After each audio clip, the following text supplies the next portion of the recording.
Hello, I'm Richard Ridge for Broadway World.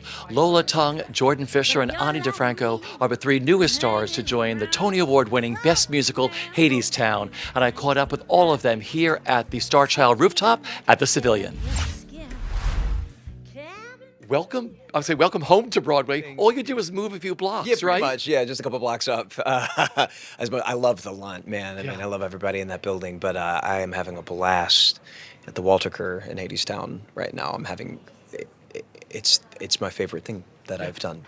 What's it like living in this beautiful world of Hadestown? The music, the look, the feel. It's really magical. I think it's a very emotional world and sometimes a heavy world, but everyone, I think, sort of leans on each other, and the music is just unlike anything else and so unique and so fun to sing because it's just the storytelling is so clear throughout every single song that it just is something that I think naturally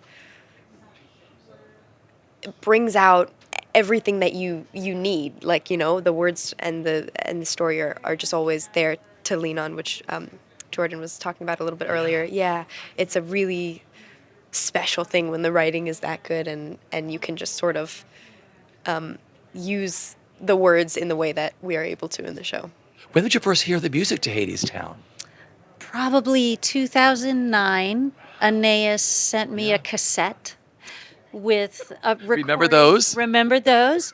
Of her and her friends, comrades in Vermont putting on a very proto version of the show. We made it into a record. I released it on my label. Yeah. I dipped in and out of the process of Hadestown evolution, and now I'm So what made back. what made you say yes? I'm going to do this on Broadway. So many things. I guess, you know, for one, my history with the show and its evolution and Aeneas. And for another thing, I'm 53 years old and I've been doing my own music, 23 records, countless shows, you know, doing my thing. And I'm looking to change it up, be challenged in a new way. Also, somebody charged me and sort of commissioned me to do a theater work myself. Yeah. And I'm totally ignorant about the whole world of musical theater. I mean, you know, except for being a fan and seeing the occasional show. So I thought, well, I should show up and learn how it goes and what it's like in order that I can, you know, do a better job on my piece that I'm working on. Now it's in your DNA and your muscle memory, so this is just the beginning for you. Yes. Being able to run into people on the street or, you know, on the train or whatever, and the love that they have for the show. You can see it in their eyes. You can see a spark in people's eyes when they talk about this show.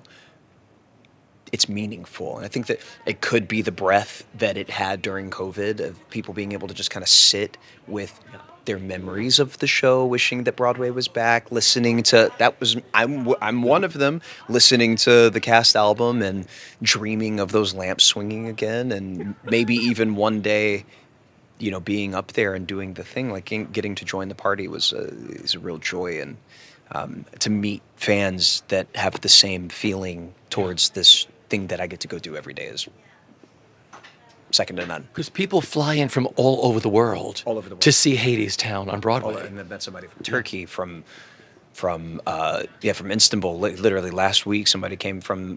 Multiple people have come from Japan. Multiple people have come from Germany. It reaches. This show has touched because it's about us. It's for us. It's made by us, and it's for us. Yeah. It's for creatives. It's for humans. Because of your success with everything else that you do, you're bringing new fans to the theater who may discover musical theater for the very first time and be like, oh my gosh, she does this live. What that means to introducing like your fan base to the musical theater world. It means so much to me. It means the world. I'm always excited when people get to experience theater for the first time or learn about it, or, you know, that feeling when you listen to a cast recording and you're just like, oh my God, this is changing my life right now. Or when you see a show and you're like, I didn't expect to be that moved or that affected. It's such a magical and experience, and there's nothing else like it. I think so. I'm very excited about that. For your Broadway debut, that first night, what do you remember? Very little. Very little. You know, it's funny, just trying to get it all right Yeah. and not fall on my face that first night allowed me very little attention to be paid to anything, anyone Yeah. in the audience. What, you know, so I remember nothing, you know, and as each night goes by, I find I have more bandwidth to notice whose hand I'm holding and that person in the audience and, you know, oh, that thing in the theater proscenium. And my awareness broadens as I settle into the work, you know. I'm thrilled. I'm thrilled for the world to continue to discover the magic that they bring to the show because everyone brings something different. That's what I love about Every this show. It's iteration sort of of the written show. that way. It is like you can come back and see it all 8 shows Yeah. in a week. You're gonna have a different experience every time. It's like it's not Sleep No More. Yeah. Like you can't follow us around, Yeah. but you will find something new, experience something new, hear a composition of the show, whether you know swings are on or unders or what. It's so special. It's so special.